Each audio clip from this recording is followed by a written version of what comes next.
Yeah. It would be like, well, we'll see. Yeah. It should be fine. In other ways, it won't be, but it'll be. Nobody wants to watch that. So. Well, because of the format, it's just a trick to get you to watch a commercial for Colgate.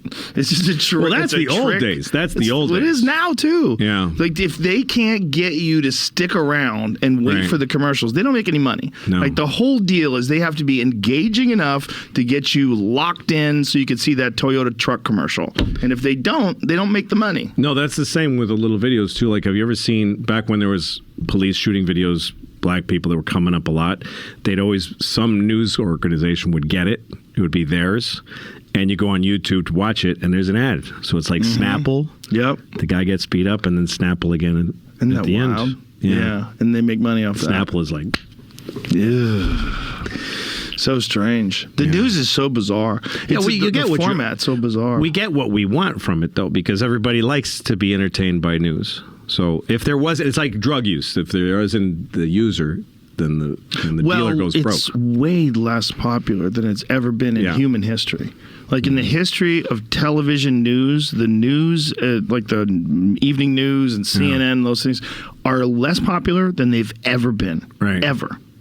And it's because people are tired of it. It's a shitty format. And in comparison to long-form discussions like independent interview shows, like, there's so many different political shows now and podcasts where people have nuanced perspectives. And if you really want to understand what's going on in the world, like complicated issues like the invasion of Ukraine by Russia, like you need people to break it down to you, and they're not going to get it in 5 minutes. No. You're going to get, they hate us for our freedom. That's what you're going to get in 5 minutes. Right. You're going to get nonsense talking points.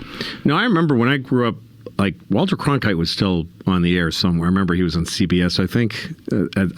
My earliest news memory was when Apollo and Soyuz, the two, the Russian and the American capsule, docked in mid-space. There was something where they were both up there once and they ran into each other and saw each other from the window and kind of got close and thought, hey, what if we could meet?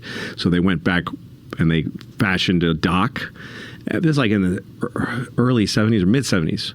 And they went up and they docked, and then they hung out and drank vodka. Anyway, it was during the Cold War. It was a big deal. And I remember Walter Cronkite, I think this is what I remember. I could be wrong. But Walter Cronkite saying, if you live in the northeast of the United States, if you go outside tonight, if you look up, you'll see a red light and a white light blinking next to each other, and that's them in orbit. And I went up and I fucking saw it, and it blew my mind. Wow. And the way he said it with a little bit of a smirk, like, isn't that cool? Because he was very stoic.